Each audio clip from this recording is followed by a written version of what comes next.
kayak gini aja nih pensinya. Kita nggak usah rapat lagi. Udah kayak gini aja. Hah? Serius? Kita nggak mau nih nanya pendapat panitia lain? Nggak usah, kita kan udah dipilih. Kita yang memimpin, kita tentuin aja. Loh, ya nggak bisa gitu dong. Kita emang dipilih sama mereka. Cuma ini pensi acara kita bersama. Nggak bisa, udah kita aja, nanti ribet. Udah Ya kita aja, enggak nggak gitulah usah. ya. Nggak usah, nih, kita Enggak. aja. Enggak setuju, enggak. Kita aja. Nggak bisa, serius nggak bisa. Aduh, ribet juga ya. Kalau ketua sama wakil nggak sependapat kayak tadi. Yang satu pengen demokrasi presidensil, yang satunya lagi mau demokrasi parlementer. Sebelum kebingungan nentuin mau demokrasi yang kayak apa, kamu harus tahu dulu apa arti dari kedua istilah tersebut. Nah, untuk mengetahuinya, kamu bisa cari dalam sejarah perkembangan politik Indonesia dari masa demokrasi liberal sampai demokrasi terpimpin. Pada saat itu, terjadi perdebatan antara Presiden Soekarno dan Wakil Presiden Muhammad Hatta mengenai kedua sistem demokrasi tersebut. Penasaran gimana perdebatannya? Kuy, kita tonton videonya sampai akhir ya. Pada masa pemerintahan Bung Karno dan Bung Hatta, terjadi perdebatan pendapat mengenai sistem demokrasi. Saat itu, Bung Hatta lebih memilih demokrasi parlementer. Sistem demokrasi ini diterapkan pada masa demokrasi liberal, di mana pemerintahan dipimpin oleh Perdana Menteri, sementara Presiden hanya berfungsi sebagai kepala negara. Bung Hatta memandang baik hal ini, karena menurutnya sistem ini memungkinkan banyak partai politik untuk menyampaikan aspirasi. Tapi, banyak partai bisa berpotensi memicu banyak konflik kepentingan. Terbukti, pada masa demokrasi liberal, partai politik saling bersaing, berebut kekuasaan karena sibuk sama kepentingan internal ketimbang kepentingan bangsa. Itulah kenapa sering terjadi pergantian kabinet. Contohnya, Kabinet Muhammad Nasir. Saat itu, beliau didukung partai politik Islam terbesar di Indonesia, yaitu Partai Majelis Syuro Muslimin Indonesia atau Masyumi. Namun, beliau digulingkan oleh Hadi Kusumo dari Partai Nasional Indonesia atau PNI, yang merupakan oposisi dari Kabinet Nasir. Mungkin itu kenapa Bung Karno lebih memilih demokrasi presidensial. Nah loh, itu apaan ya? Sebagai presiden yang berperan sebagai kepala negara sekaligus kepala pemerintahan, Bung Karno memilih sistem demokrasi presidensial yang diterapkan pada masa demokrasi terpimpin.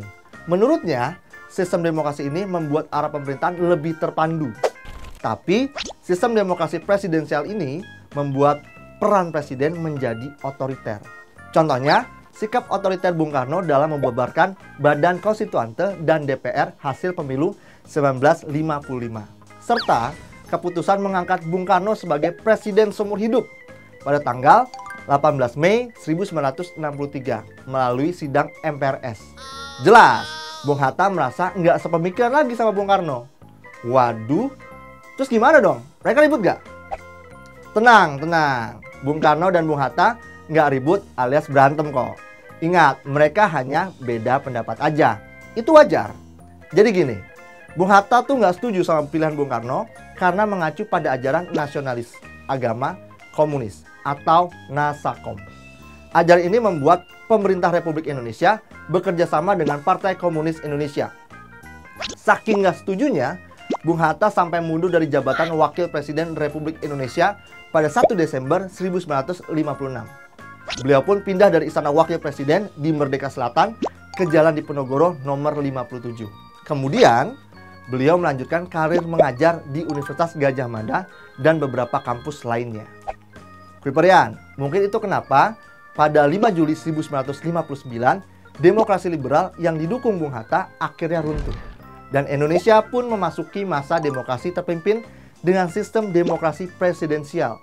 Hal ini ditandai dari dekret presiden yang dikeluarkan oleh Presiden Soekarno. Isinya mengenai berlakunya kembali Undang-Undang Dasar 1945, pembentukan MPRS dan DPAS, serta membubarkan Badan Konstituante. Nah, pembubaran konstituante inilah yang mendapat kritik dari Bung Hatta dalam esainya yang berjudul Demokrasi Kita. Esai ini pertama kali dimuat di majalah Panji Masyarakat pada tahun 1960. Karena kritikan tersebut, majalah Panji Masyarakat dilarang terbit. Hingga Buya Hamka selaku pemimpin majalah tersebut ditahan oleh rezim Orde Lama. Jadi Kepriang sudah paham ya bedanya demokrasi presidensial dan demokrasi parlementer. Kalau demokrasi presidensial, presiden adalah sebagai kepala negara dan kepala pemerintahan. Sedangkan demokrasi parlementer memiliki perdana menteri untuk kepala pemerintahan, namun tetap memiliki kepala negara. Pada saat itu, kepala negaranya yaitu Soekarno. Perbedaan sistem pemerintahan ini akhirnya membawa perdebatan antara Hatta yang mendukung demokrasi parlementer dan Soekarno yang mendukung demokrasi presidensil. Sistem demokrasi parlementer terjadi pada masa demokrasi liberal dan sistem demokrasi presidensial terjadi pada masa demokrasi terpimpin. Wih, cerita pertentangan pendapat antara Bung Karno dan Bung Hatta lumayan tegang ya. Tapi satu hal yang bisa kita pelajari, perbedaan pendapat nyatanya tidak membuat keduanya melakukan aksi anarkis atau sejenisnya, hanya untuk menjatuhkan satu sama lain. Acungan jempol buat kedua pahlawan kita, Pak Soekarno dan Hatta. Tapi Kuperian, menurut kamu, saat ini Indonesia lebih cocok dengan sistem yang mana? Mungkin nggak cocoknya dengan demokrasi parlementer atau presidensial? Alasannya apa coba?